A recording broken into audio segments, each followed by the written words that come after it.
The real purpose of our collaboration is to figure out some path forward, politically and intellectually and ethically, to arrive at a future where we're not seeing the kind of mayhem and callousness and divisiveness born of religious differences. And so, but Maajid takes the line in the book that it's neither a religion of war nor a religion of peace, it's a religion. And all religions have their toxic and their benign aspects.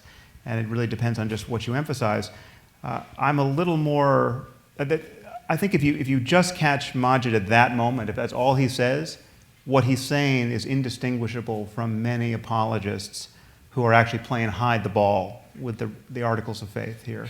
People like Reza Aslan and people who are well known to just dodge the matter and who think that it is tantamount to bigotry to single out Islam for any special attention at this moment in history. But Maajid doesn't stop there, and that's why I had such a productive conversation with him. He admits that there's a link between specific ideas and specific behaviors. And so I think Islam has some specific ideas that are really problematic, which we discuss in the book. Specifically, a belief in martyrdom and a belief in jihad as incumbent upon any Muslim, certainly any Muslim male, in defense of the faith, and a certainty of paradise. I mean, this is a little dark jewel of religious demagoguery that I think we have to figure out some way to destroy intellectually. This conversation is, I think, the basis of a way forward in that direction.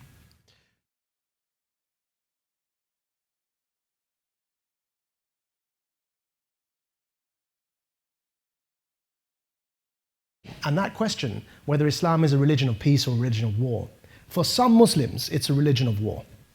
For the vast majority of Muslims today, it's a religion of peace.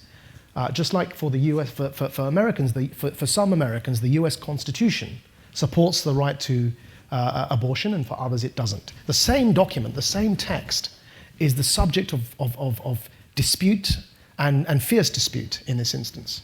And one of the things that we discuss in this dialogue is that actually if Islam is only what Muslims make it through the process of ijtihad or interpretation, if the vast majority of Muslims today are not jihadists, then only because that's what Muslims are interpreting it to be, today it happens to be by majority rule a religion of peace. But that's not to say that there is an incredibly vocal and disproportionately prominent minority within our own communities of Muslims who subscribe to the view not only that it's a religion of jihad and war, but are actually fighting and engaged in that war. And it's that vocal and organized, highly organized minority, as represented by ISIS, in some instances they're controlling countries, that we must challenge head on and accept the fact they exist and not obfuscate and bury our heads in the sand and pretend that this isn't really a problem.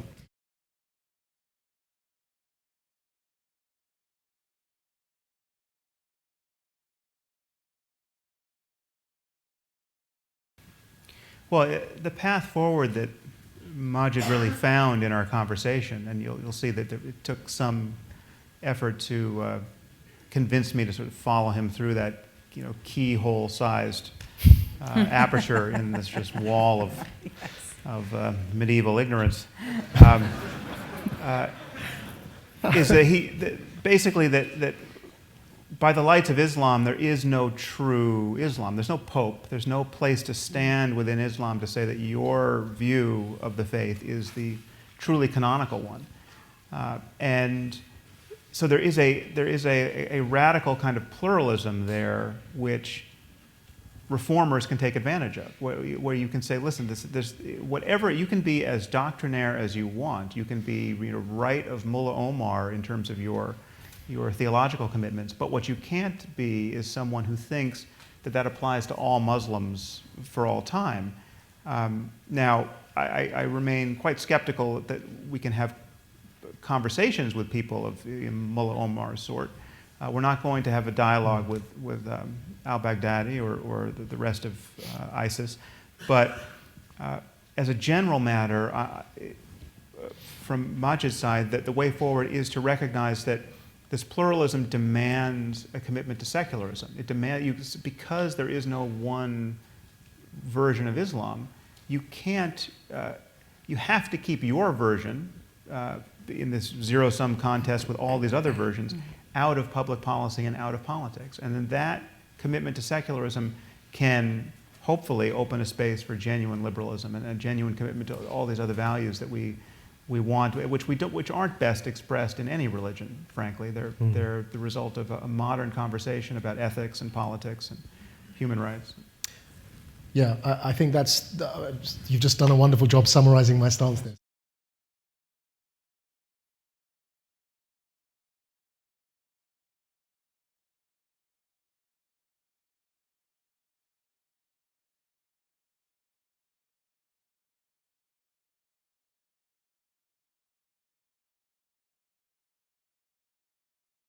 If we don't name the problem, it increases the hysteria, and which was one of the genius aspects of J.K. Rowling's usage of this device, of creating an enemy that we're too scared to name, because it only increases the hysteria. If you can't identify what you're worried about, you end up generalizing about everyone.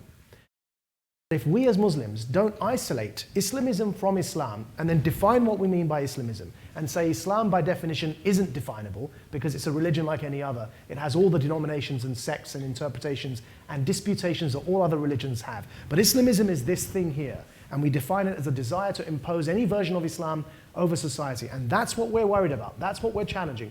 If that's a Muslim-led conversation, you will find eventually that that understanding spreads as it's done in this instance.